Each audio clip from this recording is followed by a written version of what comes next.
The Adventures of Sherlock Holmes by Sir Arthur Conan Doyle. Adventure number 2. The Red-Headed League. I had called upon my friend, Mr. Sherlock Holmes, one day in the autumn of last year, and found him in deep conversation with a very stout, florid-faced, elderly gentleman with fiery red hair. With an apology for my intrusion, I was about to withdraw when Holmes pulled me abruptly into the room and closed the door behind me. "You could not possibly have come at a better time, my dear Watson," he said cordially. "I was afraid that you were engaged." "So I am, very much so." "Then I can wait in the next room." "Not at all. This gentleman, Mr. Wilson, has been my partner and helper in many of my most successful cases, and I have no doubt that he will be of the utmost use to me in yours also." The stout gentleman half rose from his chair and gave a bob of greeting, with a quick little questioning glance from his small, fat, encircled eyes. "Try the settee," said Holmes, relapsing into his armchair and putting his fingertips together, as was his custom when in judicial moods. "I know, my dear Watson, that you share my love of all that is bizarre and outside the conventions and humdrum routine of everyday life. You have shown your relish for it by the enthusiasm which has prompted you to chronicle, and, if you will excuse my saying so, somewhat to embellish so many of my own little adventures. Your cases have indeed been of the greatest interest to me," I observed.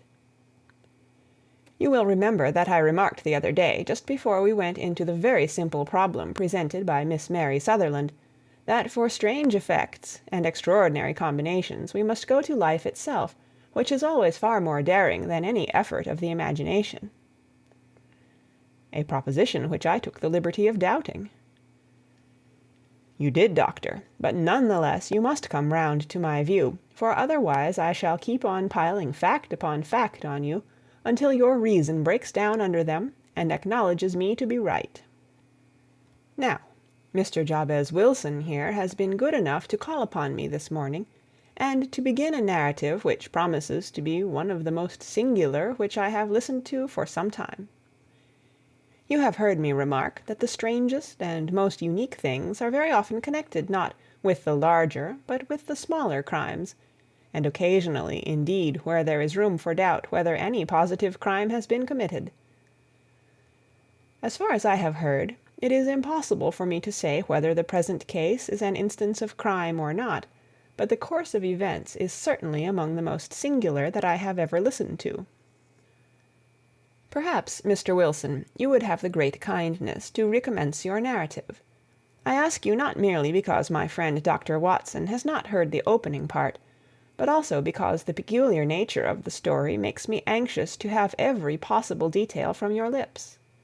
As a rule, when I have heard some slight indication in the course of events, I am able to guide myself by the thousands of other similar cases which occur to my memory.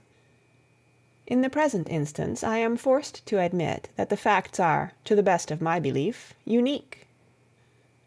The portly client puffed out his chest with an appearance of some little pride, and pulled a dirty and wrinkled newspaper from the inside pocket of his greatcoat.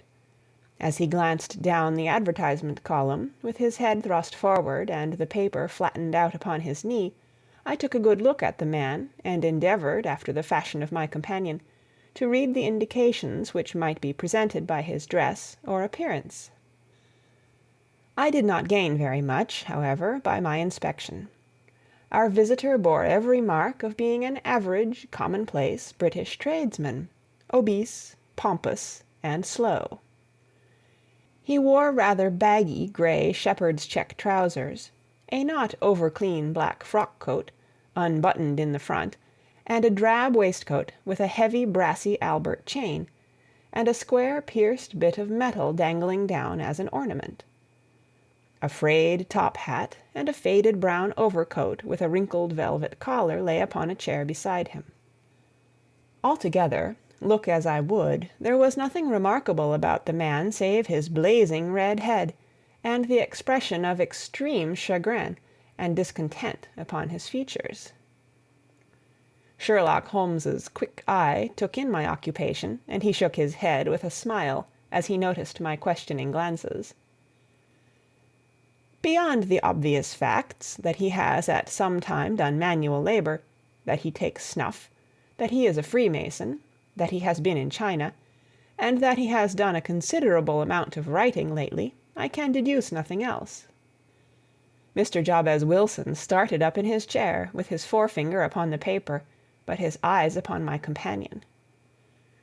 "How, in the name of good fortune, did you know all that, Mr. Holmes?" he asked. "How did you know, for example, that I did manual labor? It's as true as gospel, for I began as a ship's carpenter." "Your hands, my dear sir. Your right hand is quite a size larger than your left. You have worked with it, and the muscles are more developed." "Well, the snuff, then, and the Freemasonry."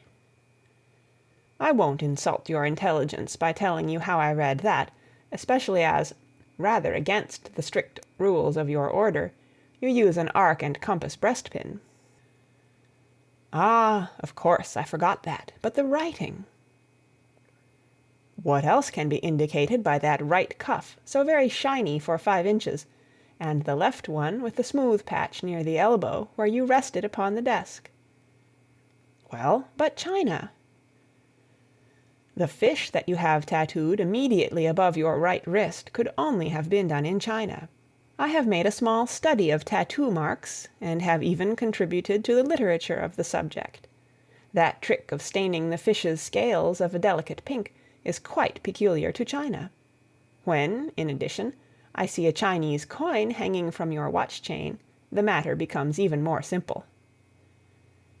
Mr. Jabez Wilson laughed heavily.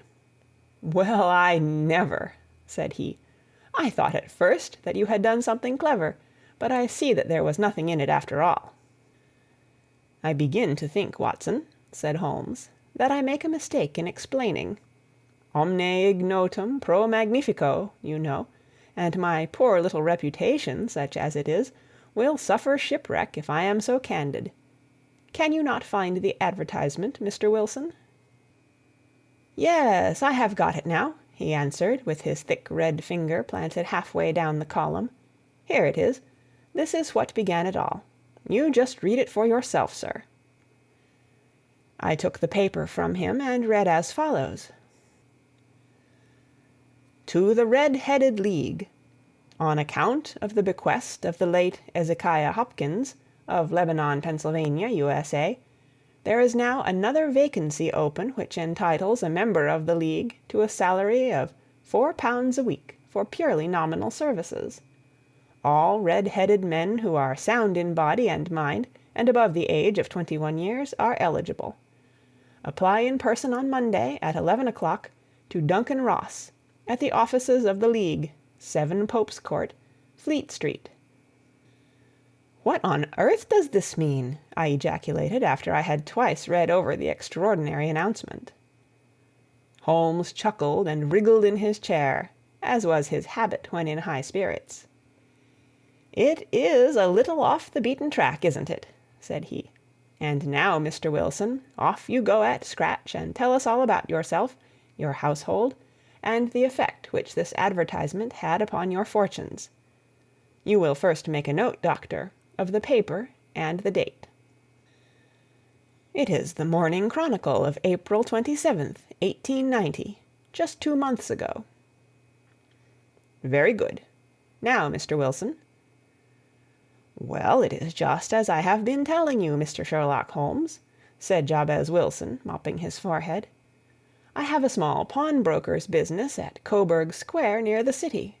It's not a very large affair, and of late years it has not done more than just give me a living.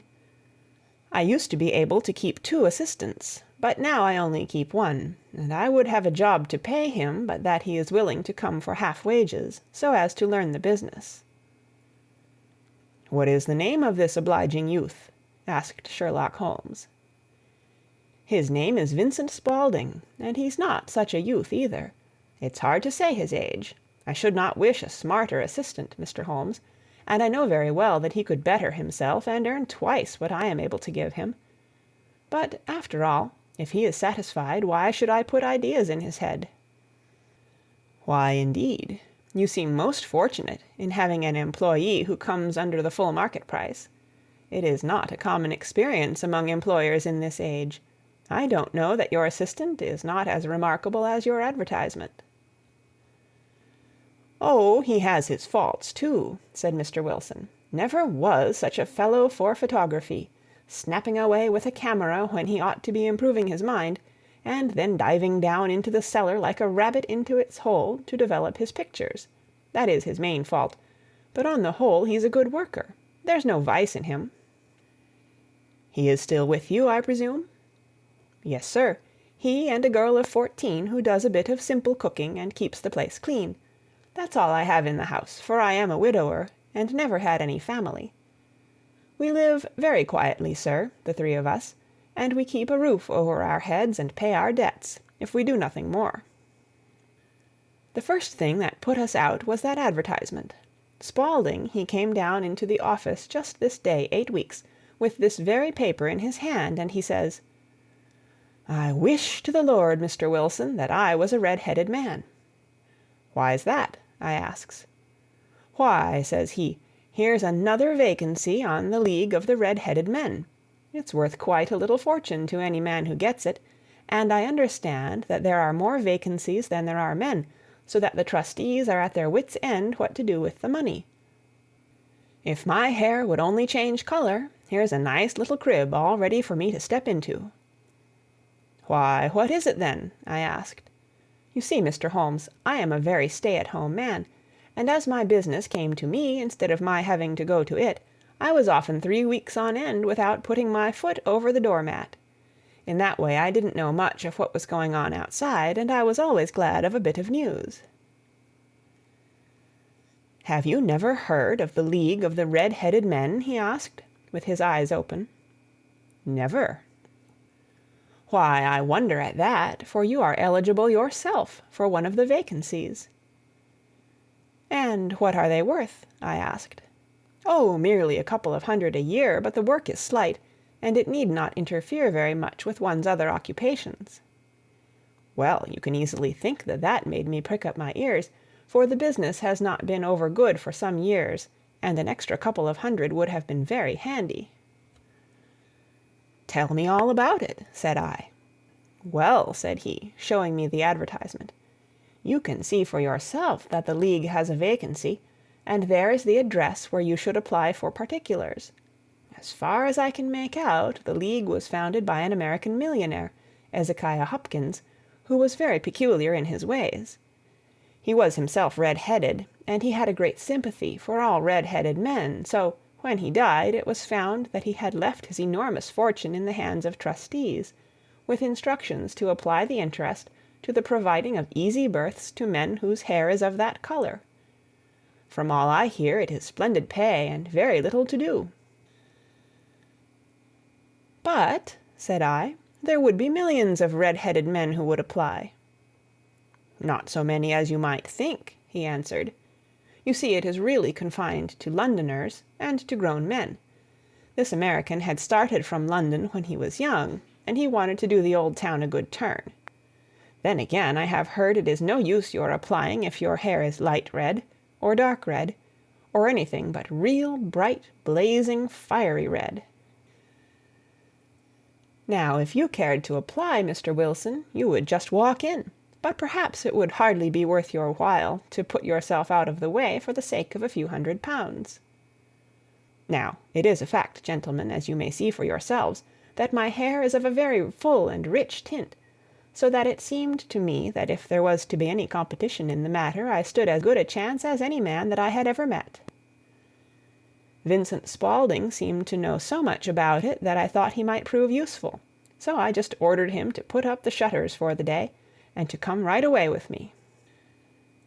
He was very willing to have a holiday, so we shut the business up and started off for the address that was given us in the advertisement.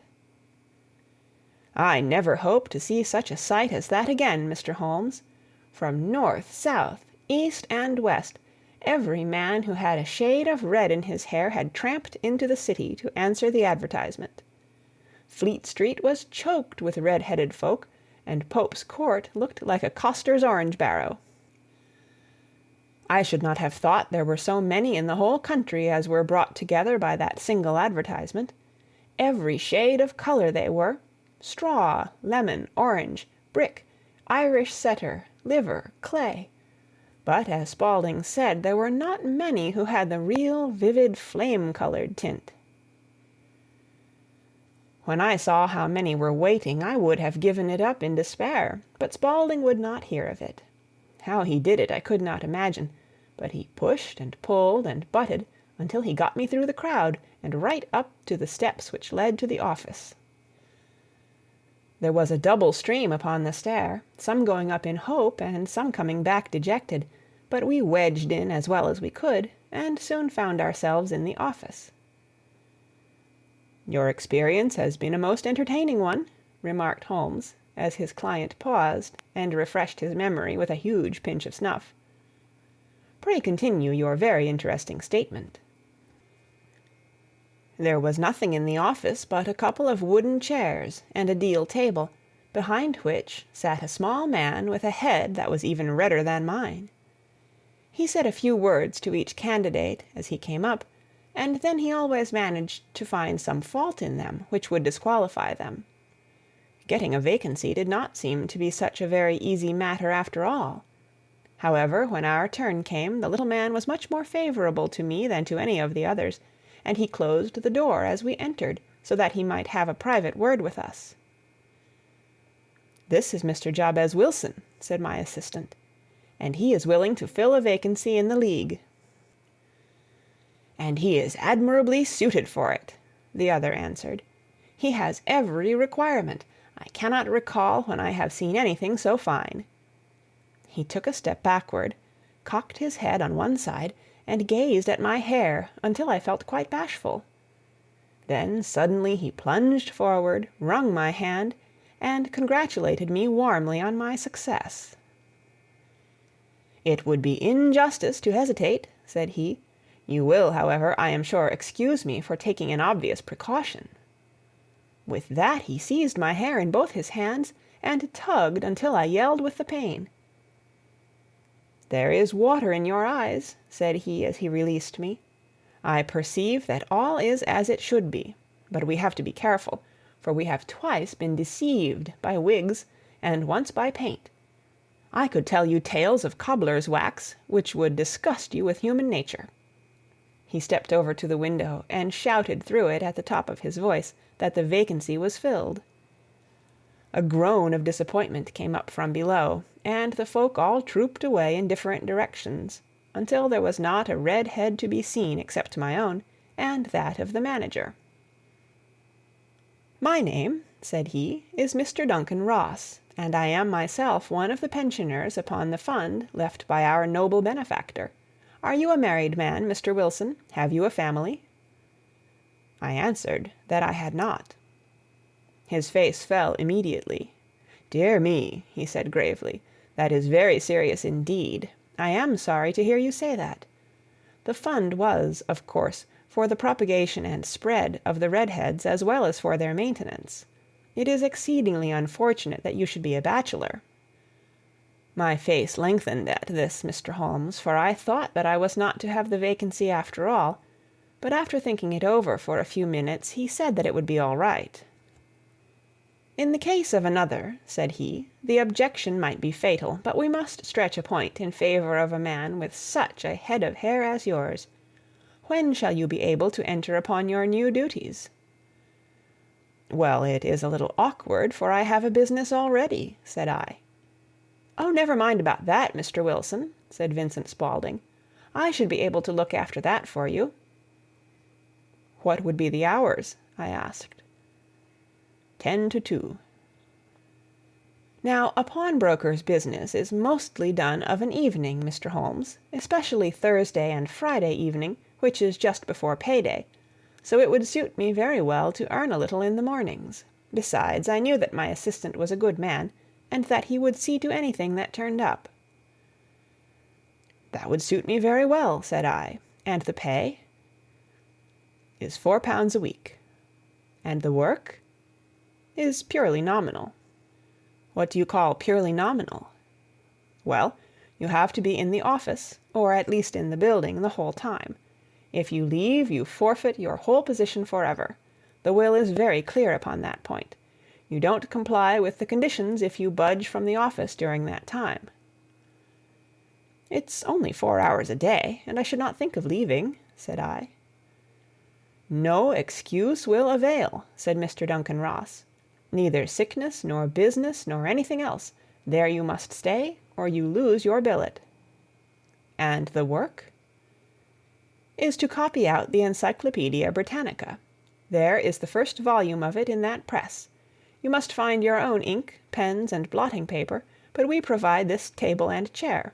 Will you be ready tomorrow? Certainly, I answered. Then good-bye, Mr. Jabez Wilson, and let me congratulate you once more on the important position which you have been fortunate enough to gain. He bowed me out of the room, and I went home with my assistant, hardly knowing what to say or do, I was so pleased at my own good fortune. Well, I thought over the matter all day, and by evening I was in low spirits again, for I had quite persuaded myself that the whole affair must be some great hoax or fraud, though what its object might be I could not imagine. It seemed altogether past belief that anyone could make such a will, or that they would pay such a sum for doing anything so simple as copying out the Encyclopaedia Britannica. Vincent Spaulding did what he could to cheer me up, but by bedtime I had reasoned myself out of the whole thing. However, in the morning I determined to have a look at it anyhow, so I bought a penny bottle of ink, and with a quill pen and 7 sheets of foolscap paper I started off for Pope's Court. Well, to my surprise and delight, everything was as right as possible. The table was set out ready for me, and Mr. Duncan Ross was there to see that I got fairly to work. He started me off upon the letter A, and then he left me, but he would drop in from time to see that all was right with me. At 2 o'clock he bade me good day, complimented me upon the amount that I had written, and locked the door of the office after me. This went on day after day, Mr. Holmes, and on Saturday the manager came in and planked down 4 golden sovereigns for my week's work. It was the same next week, and the same the week after. Every morning I was there at 10, and every afternoon I left at 2.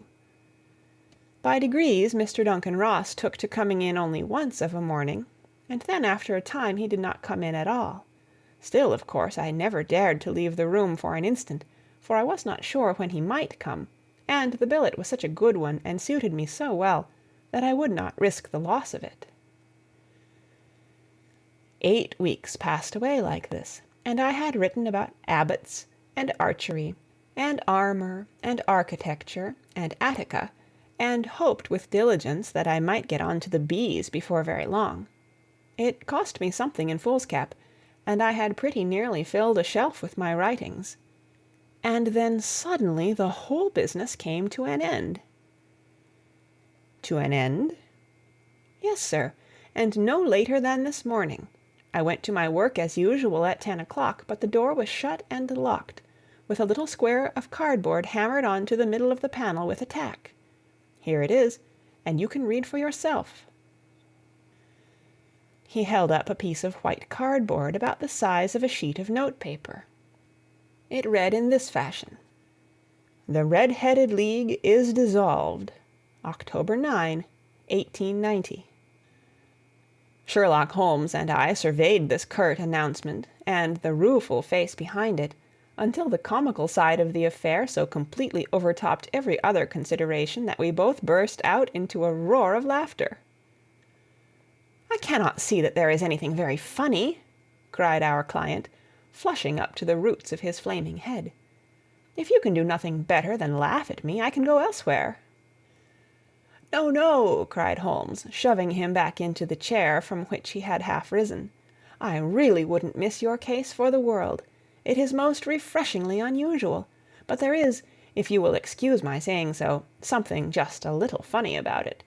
Pray, what steps did you take when you found the card upon the door?" "I was staggered, sir. I did not know what to do. Then I called at the offices round, but none of them seemed to know anything about it. Finally, I went to the landlord, who is an accountant living on the ground floor, and I asked him if he could tell me what had become of the Red-headed League. He said that he had never heard of any such body. Then I asked him who Mr. Duncan Ross was. He answered that the name was new to him. "Well," said I, "the gentleman at number 4. "What, the red-headed man?" "Yes." "Oh," said he, "his name was William Morris. He was a solicitor, and was using my room as a temporary convenience until his new premises were ready. He moved out yesterday." "Where could I find him?" "Oh, at his new offices. He did tell me the address. Yes, 17 King Edward Street, near St. Paul's." I started off, Mr. Holmes, but when I got to that address, it was a manufactory of artificial knee-caps, and no one in it had ever heard of either Mr. William Morris or Mr. Duncan Ross. "And what did you do then?" asked Holmes. "I went home to Saxe-Coburg Square, and I took the advice of my assistant. But he could not help me in any way. He could only say that if I waited I should hear by post.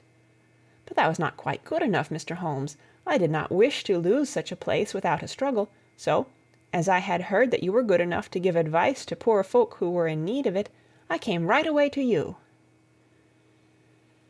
"And you did very wisely," said Holmes. "Your case is an exceedingly remarkable one, and I shall be happy to look into it. From what you have told me, I think that it is possible that graver issues hang from it than might at first sight appear."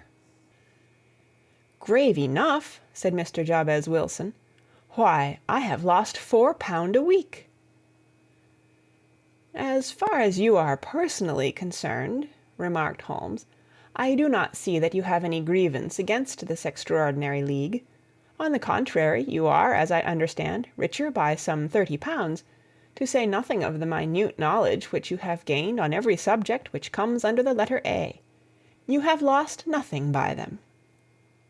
"No, sir, but I want to find out about them, and who they are, and what their object was in playing this prank, if it was a prank, upon me. It was a pretty expensive joke for them, for it cost them £32. "We shall endeavor to clear up these points for you. And first, 1 or 2 questions, Mr. Wilson. This assistant of yours who first called your attention to the advertisement, how long had he been with you?" "About a month, then." "How did he come?" "In answer to an advertisement." "Was he the only applicant?" "No, I had a dozen." "Why did you pick him?" "Because he was handy and would come cheap." "At half wages, in fact?" "Yes." "What is he like, this Vincent Spaulding?"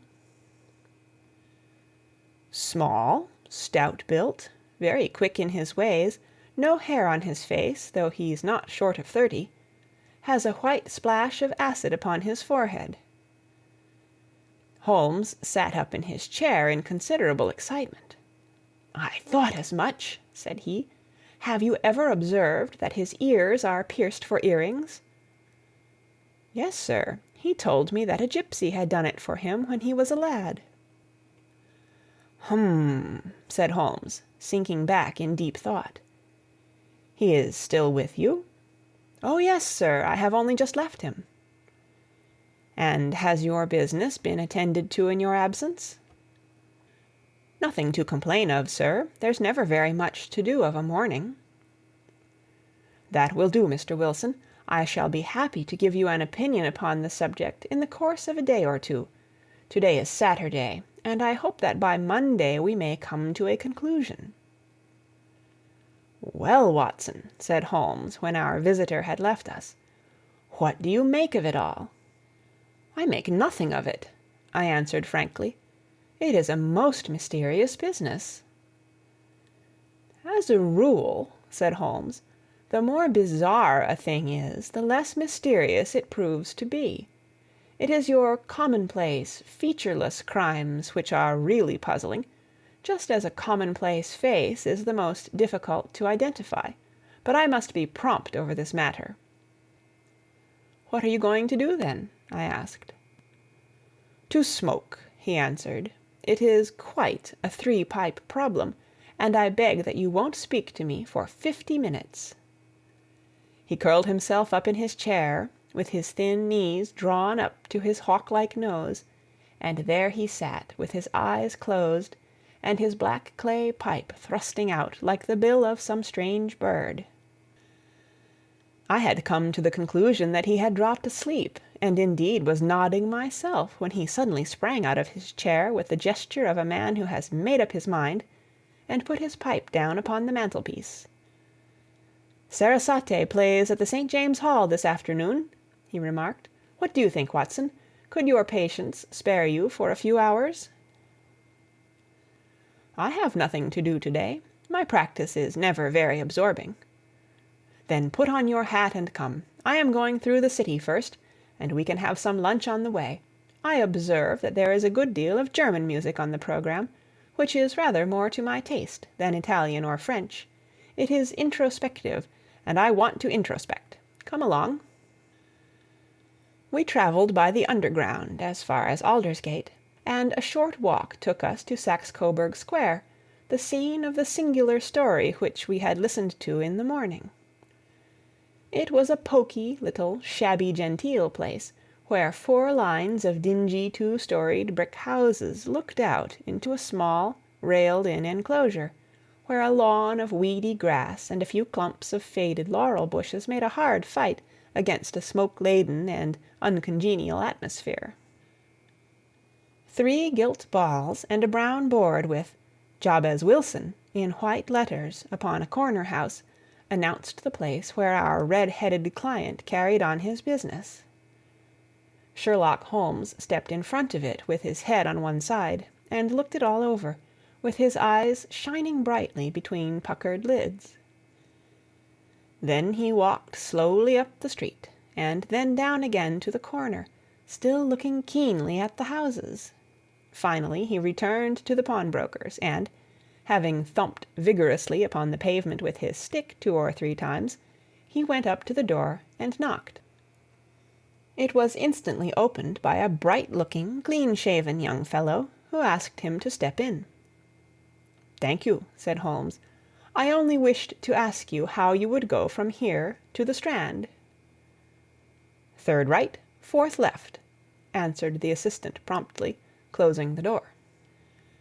"Smart fellow, that," observed Holmes as we walked away. "He is, in my judgment, the 4th smartest man in London, and for daring I am not sure that he has not a claim to be 3rd. I have known something of him before." "Evidently," said I, "Mr. Wilson's assistant counts for a good deal in this mystery of the Red-Headed League. I am sure that you inquired your way merely in order that you might see him." "Not him." "What then?" "The knees of his trousers." "And what did you see?" "What I expected to see."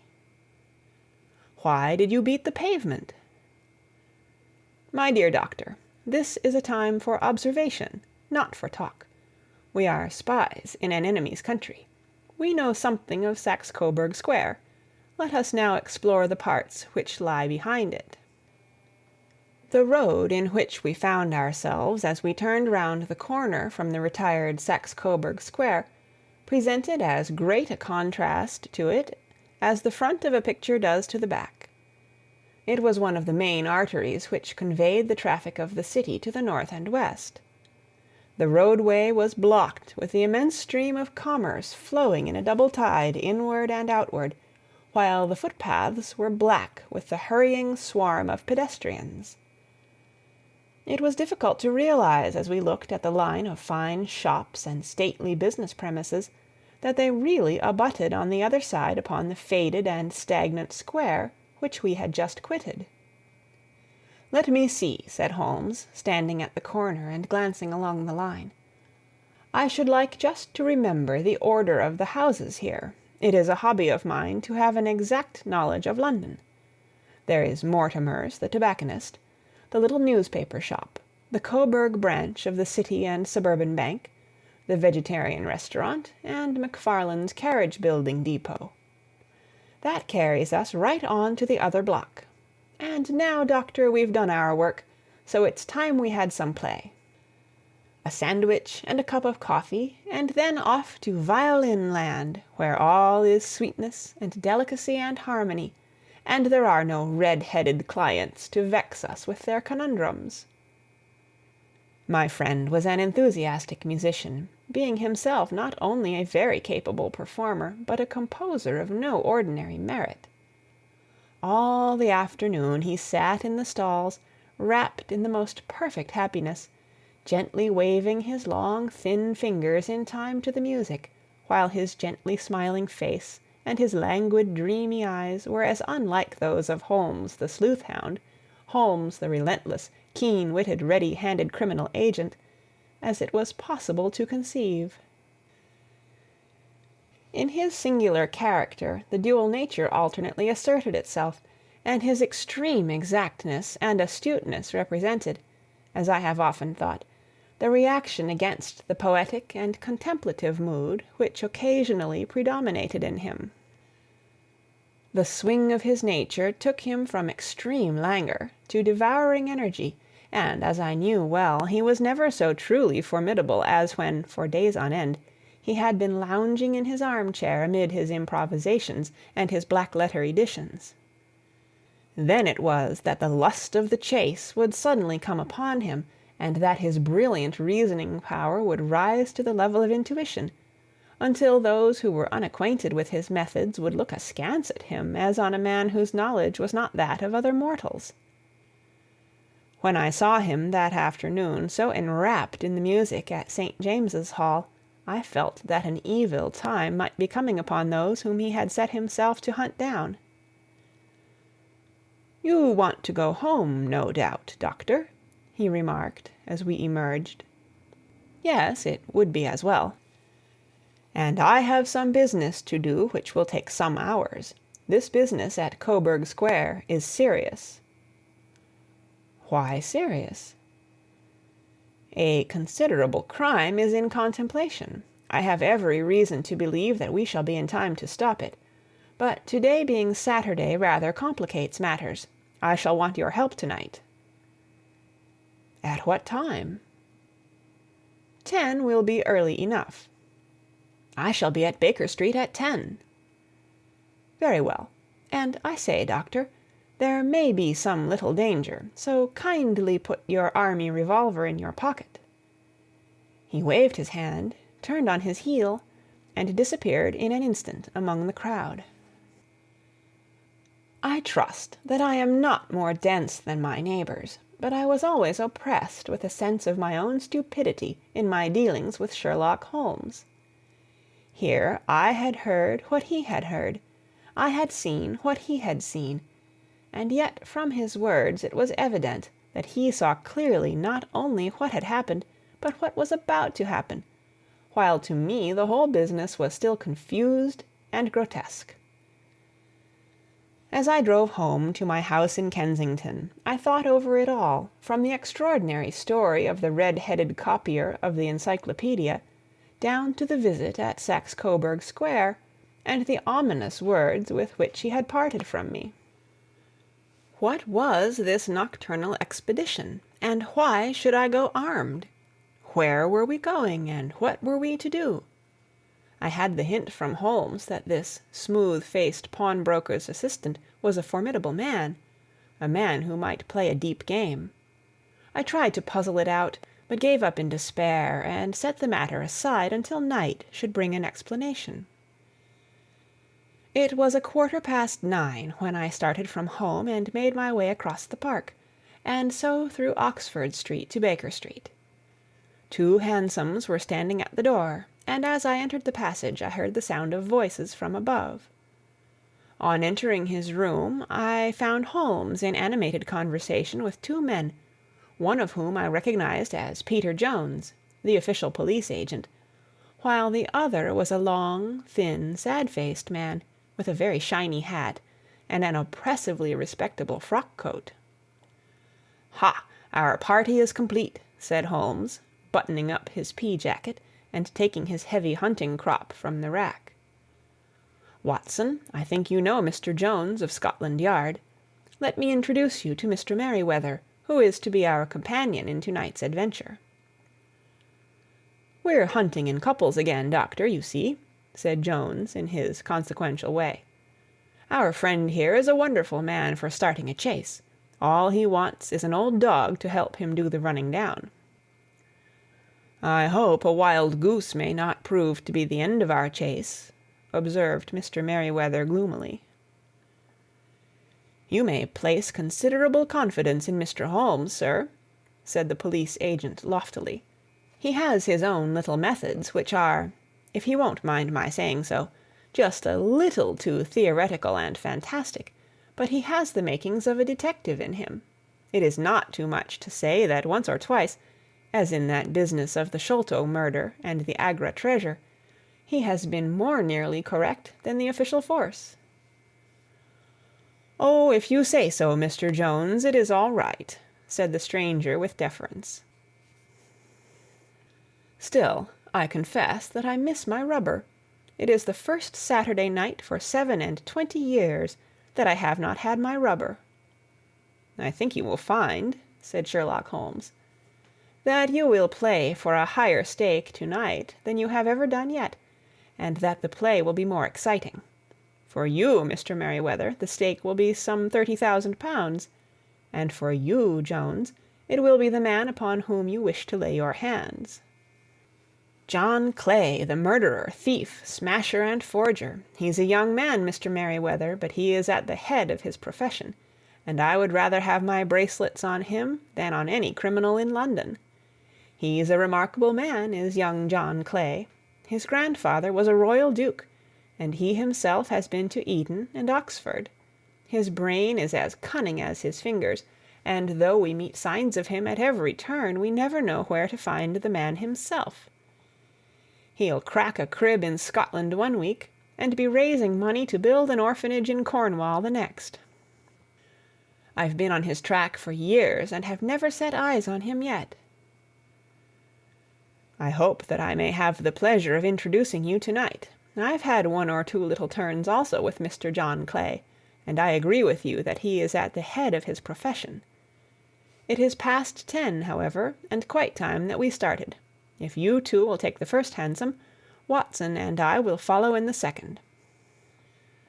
Sherlock Holmes was not very communicative during the long drive, and lay back in the cab humming the tunes which he had heard in the afternoon.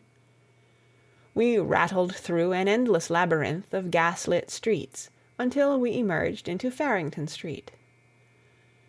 "We are close there now," my friend remarked. "This fellow Merryweather is a bank director, and personally interested in the matter.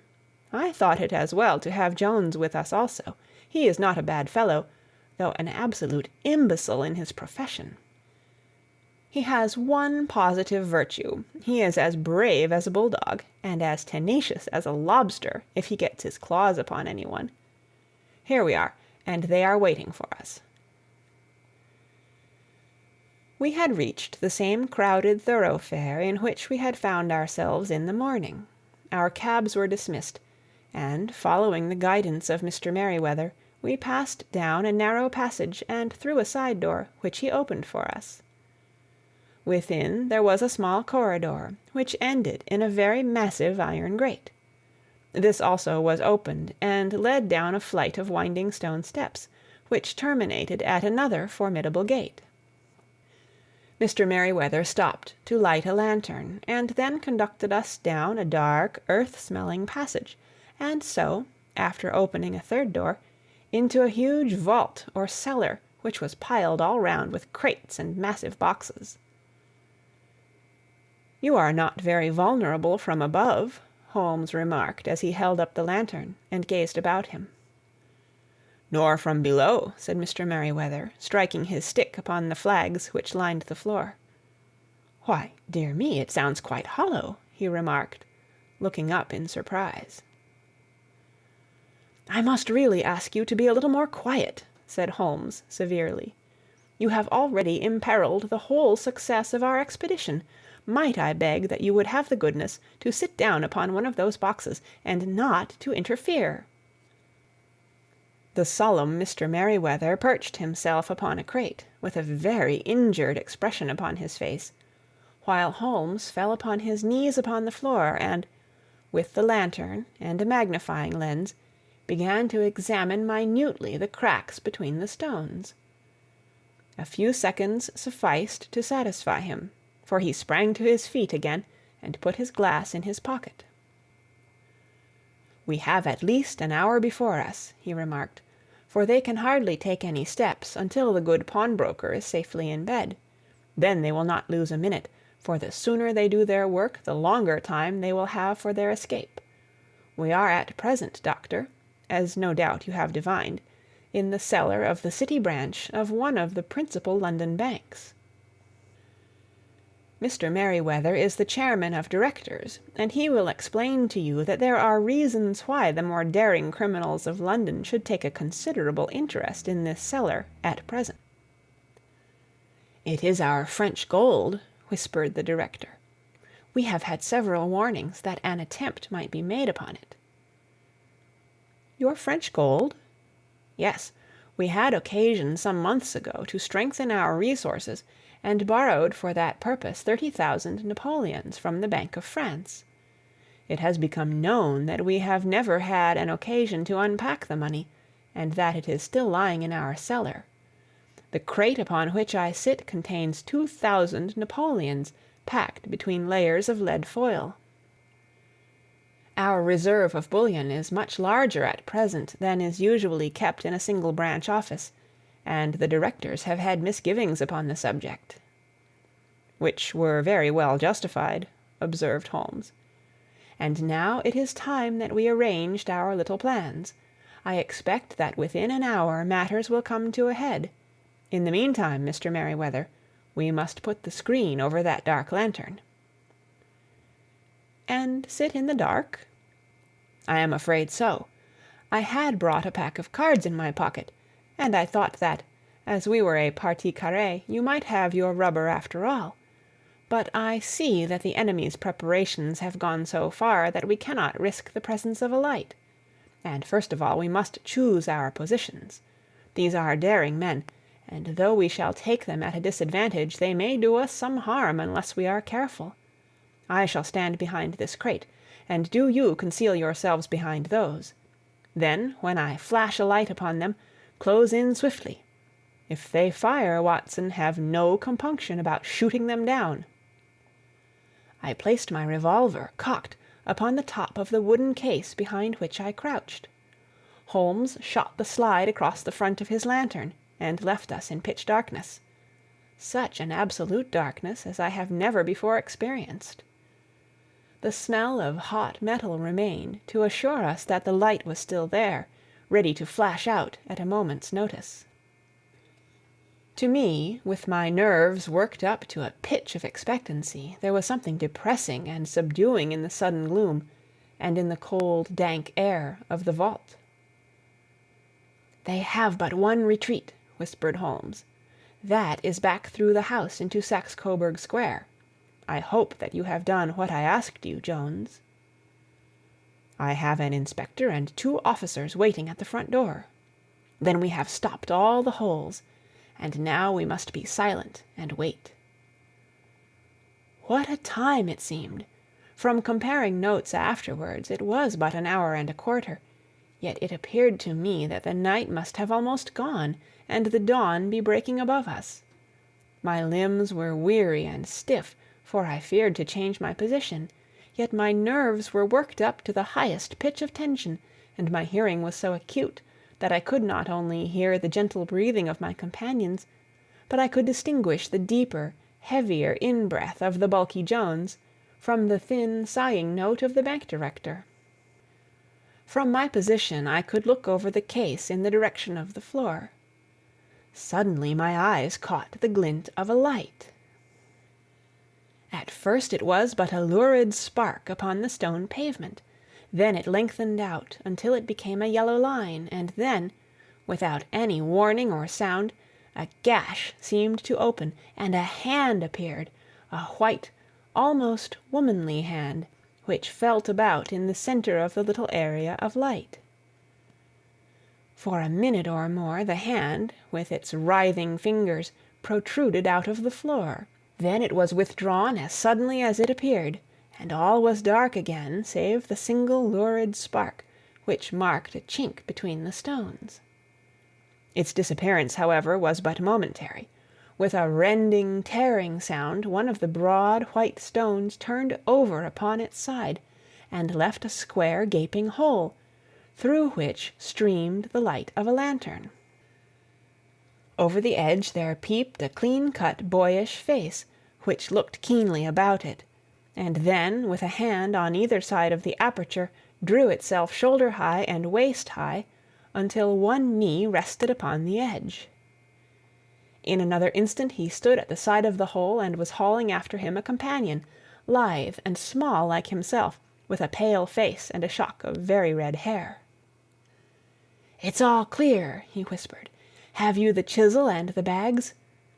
"Great Scott! Jump, Archie, jump, and I'll swing for it."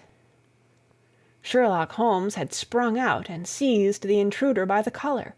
The other dived down the hole, and I heard the sound of rending cloth as Jones clutched at his skirts.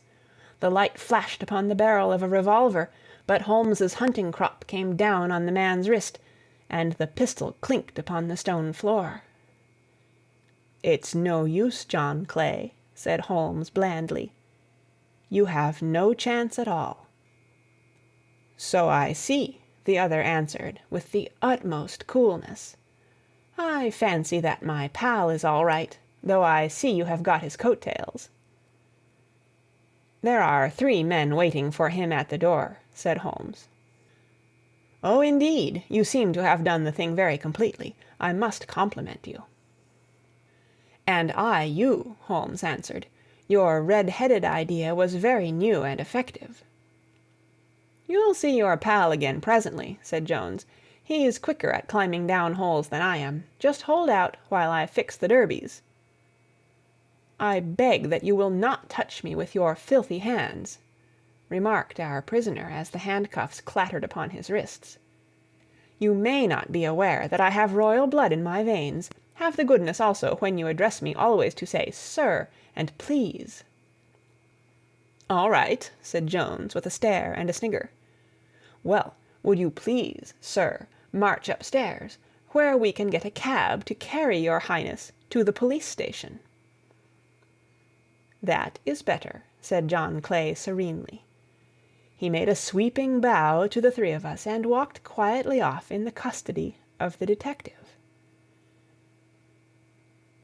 "Really, Mr. Holmes," said Mr. Merryweather, as we followed them from the cellar, "I do not know how the bank can thank you or repay you. There is no doubt that you have detected and defeated, in the most complete manner, one of the most determined attempts at bank robbery that have ever come within my experience." "I have had 1 or 2 little scores of my own to settle with Mr. John Clay," said Holmes. "I have been at some small expense over this matter, which I shall expect the bank to refund, but beyond that I am amply repaid by having had an experience which is in many ways unique, and by hearing the very remarkable narrative of the Red-Headed League. You see, Watson," he explained in the early hours of the morning as we sat over a glass of whiskey and soda in Baker Street, "it was perfectly obvious from the first that the only possible object of this rather fantastic business for the advertisement of the League, and the copying of the encyclopedia, must be to get this not over-bright pawnbroker out of the way for a number of hours every day. It was a curious way of managing it, but really it would be difficult to suggest a better. The method was no doubt suggested to Clay's ingenious mind by the color of his accomplice's hair. The £4 a week was a lure which must draw him, and what was it to them who were playing for thousands? They put in the advertisement, one rogue has the temporary office, the other rogue incites the man to apply for it, and together they manage to secure his absence every morning in the week. From the time that I heard of the assistant having come for half wages, it was obvious to me that he had some strong motive for securing the situation. But how could you guess what the motive was? Had there been a woman in the house, I should have suspected a mere vulgar intrigue. That, however, was out of the question. The man's business was a small one, and there was nothing in his house which could account for such elaborate preparations and such an expenditure as they were at. It must, then, be something out of the house. What could it be? I thought of the assistant's fondness for photography, and his trick of vanishing into the cellar. The cellar! There was the end of this tangled clue. Then I made inquiries as to this mysterious assistant, and found that I had to deal with one of the coolest and most daring criminals in London. He was doing something in the cellar, something which took many hours a day for months on end. What could it be, once more? I could think of nothing save that he was running a tunnel to some other building. So far I had got when we went to visit the scene of action. I surprised you by beating upon the pavement with my stick. I was ascertaining whether the cellar stretched out in front or behind. It was not in front. Then I rang the bell, and as I hoped, the assistant answered it. We have had some skirmishes, but we had never set eyes upon each other before. I hardly looked at his face. His knees were what I wished to see. You must yourself have remarked how worn, wrinkled, and stained they were. They spoke of those hours of burrowing. The only remaining point was what they were burrowing for. I walked round the corner, saw the City and Suburban Bank abutted on our friend's premises, and felt that I had solved my problem. When you drove home after the concert, I called upon Scotland Yard and upon the chairman of the bank directors, with the result that you have seen. And how could you tell that they would make their attempt to-night? I asked. Well, when they closed their League offices, that was a sign that they cared no longer about Mr. Jabez Wilson's presence. In other words, that they had completed their tunnel. But it was essential that they should use it soon, as it might be discovered, or the bullion might be removed. Saturday would suit them better than any other day, as it would give them 2 days for their escape. For all these reasons I expected them to come to-night. You reasoned it out beautifully, I exclaimed in unfeigned admiration. It is so long a chain, and yet every link rings true. It saved me from ennui, he answered, yawning. Alas, I already feel it closing in upon me. My life is spent in one long effort to escape from the commonplaces of existence. These little problems help me to do so. And you are a benefactor of the race, said I. He shrugged his shoulders. Well, perhaps after all it is of some little use, he remarked. L'homme c'est rien, l'œuvre c'est tout, as Gustave Flaubert wrote to George Sand.